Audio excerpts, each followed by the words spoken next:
¿Qué tal, familia? Nos da muchísimo gusto hoy en esta mañana estar de nuevo con cada uno de ustedes en este podcast en el que todos los días nos conectamos con Dios. Esta mañana es un privilegio para mí tener a alguien muy especial, un hombre de Dios de Argentina, que él está aquí en México con nosotros y estará estos días meditando la palabra de Dios. Rafa, qué gusto tenerte con nosotros. Un placer estar acá, un placer conocer esta casa, disfrutar de esta familia, nos sentimos muy a gusto. Estoy con mis hijos, con mi esposa, así que disfrutando de este ¿Cómo tiempo. te ha tratado México? No, muy bien, muy rico, vamos a decir muy rico. Hemos comido muy lindo, hemos conocido gente muy bonita, así que nos va a costar desapegarnos y volver a casa. No, pues vas a estar viniendo más seguido después de esta.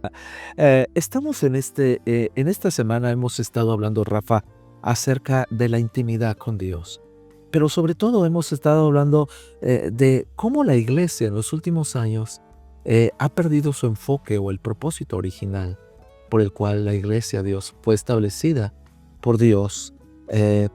Creo que vivimos en un mundo donde la secularización de la sociedad en la que vivimos nos ha a veces desenfocado del propósito original de la iglesia. Y todas estas semanas hemos estado hablando acerca de iglesia, vuelve a mí. Wow. Y para eso yo quiero tocar hoy en esta mañana me encanta, es un salmo que me fascina mucho, es uno de mis salmos favoritos porque habla de la vulnerabilidad del hombre. David era un hombre muy vulnerable y me encanta porque nunca escondía su vulnerabilidad, sus debilidades. Comienza el Salmo 27 hablando del temor que tiene él, de presentarse aún delante de Dios y de decirle a Dios, examíname, este soy yo. Y él empieza diciendo, quiero que me acompañe a Salmo 27:1, dice, el Señor es mi luz y mi salvación. Entonces, ¿por qué habría yo de temer? Estamos en la Nueva Traducción Viviente. Dice, el Señor es mi fortaleza, me protege del peligro. Entonces, ¿por qué habría de temblar? Cuando los malvados vengan, dice, a devolverme cuando mis enemigos y adversarios me ataquen y tropezarán y caerán.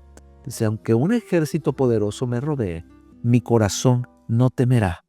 Y aunque me ataque, permaneceré confiado. Pero el versículo 4 yo quiero tocar, dice, lo único que le pido al Señor, lo que más anhelo, es vivir en la casa del Señor todos los días de mi vida. Wow. Rafa, ¿qué significa vivir todos los días en la casa del Señor? Wow, qué tremendo, mira. Me gustaría hacer un repaso de algunas cositas que fuiste diciendo que para mí convergen en ese versículo. Vos comenzaste hablando de una problemática que hoy tenemos como iglesia y es como la secularización del cuerpo de Cristo o de nuestros diseños nos está apartando del diseño original de la iglesia, que cuando fue nombrada por primera vez por Jesucristo fue nombrada como un diseño de luz para poder iluminar en medio de la oscuridad, ¿no? Y creo que David es el ejemplo claro de cómo volver a balancear esta realidad y volver hacia Él, ¿no? Volver a vivir un estilo de vida de intimidad con Dios. La secularización, yo creo que el problema principal que tiene este principio del reino de las tinieblas que afecta al cuerpo de Cristo es que se ha puesto al hombre como centro de todo lo que hacemos, ¿no? Entonces las reuniones empiezan a ser más para las personas que para Dios. Las prédicas empiezan a ser más para que la gente reciba lo que quiere escuchar que para ir a la iglesia, ¿no? A hablar lo que Dios quiere decir. Y eso yo creo que es la secularización, ¿no? Ahora David es un ejemplo extraordinario de lo que es vivir con un celo, y yo diría con un dolor. El autor Samuel Whitfield habla de esto, ¿no? Del dolor de David, un dolor por la ausencia, ¿no? Jesús en un momento cuando algunos discípulos de Juan el Bautista se acercan a hablarle y le dicen, ¿por qué tus discípulos no ayunan? Dice, es que el esposo está con ellos, pero va a llegar un momento donde el esposo le va a ser quitado y ahí van a ayunar y ese ayuno va a ser un dolor por la ausencia. Bueno, ese era el dolor que había en David. A David no le preocupaban que haya 1000 a la derecha, que haya 1000 a la izquierda, porque él sabía a quién estaba mirando. En el contexto del Salmo 27, David no estaba viendo un templo. De hecho, David no conoce un templo. El templo de Salomón es posterior a la muerte de David y en ese momento no había templo, pero él no buscaba una iglesia en la cual congregar. David decía, una cosa demandó a Jehová y esa buscaré. Es estar en la presencia de mi Dios. O sea, la idea del templo en el Antiguo Testamento no era un lugar de reunión, sino un lugar de habitación para Dios, ¿no? En el libro de Éxodo, Dios le va a decir a Moisés, quiero habitar con mi pueblo, hágame un santuario, ¿no? Y le va a decir exactamente cómo hacer este santuario.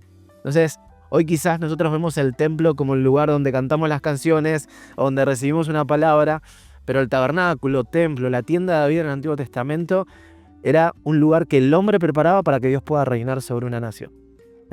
Y me encanta este concepto, ¿no? El corazón apasionado de David en la búsqueda por la intimidad lo llevó a diseñar una estructura, que es la estructura de la tienda, que se iba a transformar como en un trono de Dios en medio de Israel. Había un trono humano que el rey David ocupaba, pero había un trono divino que era del verdadero rey del pueblo. Y yo creo que intimidad es eso, es el dolor por la ausencia, es el dolor que provoca la injusticia, por decirlo de alguna manera, de que por culpa nuestra y de nuestros errores, aquel que nos ama no pueda estar acá físicamente con nosotros. Yo creo que eso era lo que le dolía a David y eso es lo que él anhelaba. Yo anhelo ver con mis ojos a aquel que me creó, aquel que me pensó, aquel que me amó. Y aunque lo pueda ver solamente a través de la expresión del santuario, hoy en día quizás con mayor acceso por medio de la sangre de Jesús, la intimidad es el deseo de contemplar en parte algo que en no mucho tiempo, si realmente tenemos esa esperanza, vamos a poder contemplar Amén. en su plenitud. Amén. ¿Cómo podemos llegar a esa intimidad? Yo creo que Cuando vivimos en un mundo tan lleno de distracciones, vemos a David que está hablando de que lo persigue, tiene temor, luego dice, está en peligro, vienen a devorarme, me anda persiguiendo. O sea, vemos muchas cosas que va pasando David y lo manifiesta en sus salmos, ¿no? En un mundo donde tenemos violencia, decadencia moral, el pecado cada día se acrecenta más, distracciones. ¿Cómo puedo buscar esa intimidad de la que nos estás hablando? Yo creo que lo que logró David es desarrollar un estilo de vida de contemplación, ¿no?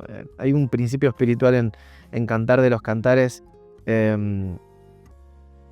El amado va a llamar a la amada paloma mía. Sí. Y hay un detalle, ¿no? Que es que las palomas es el único ave monógamo que no corteja a otro, un palomo no corteja a otra paloma, sino que siempre a la misma paloma. Y segundo, que es el único ave que tiene una visión muy limitada, pero a la misma vez precisa, que le permite solamente hacer foco en un punto a la vez. Por eso vos te puedes acercar detrás de las palomas hasta que entras en su radio de visión y cuando entras ellas vuelan. Entonces me encanta esta comparación que hace Dios, ¿no? A través de Cantar de los Cantares, porque nos dice, si queremos vivir en el nivel de intimidad que la amada de Cantar de los Cantares va a madurar y va a alcanzar, necesitamos aprender a cortejar a un solo Dios, ¿no? Y no dejarse seducir por los dioses de este sistema, como el dinero, como la popularidad, la fama o todo lo que este sistema te quiere ofrecer, que podamos enfocar nuestra mirada en una sola persona. Yo creo que tenemos que volver a practicar la contemplación, que no solamente es mirar, sino es oír a la persona correcta. Amada familia, que en esta mañana y en este día podamos aprender lo que es la intimidad. ¿Cómo lograr un tiempo de intimidad? A donde hay muchos dioses a nuestro alrededor. Idolatría no necesariamente tiene que ver con una imagen hecha con manos de hombre, sino imágenes que muchos de nosotros nos hacemos en nuestra vida. Le invitamos a meditar en esta palabra y el día de mañana poder estar con nosotros. Que Dios les bendiga.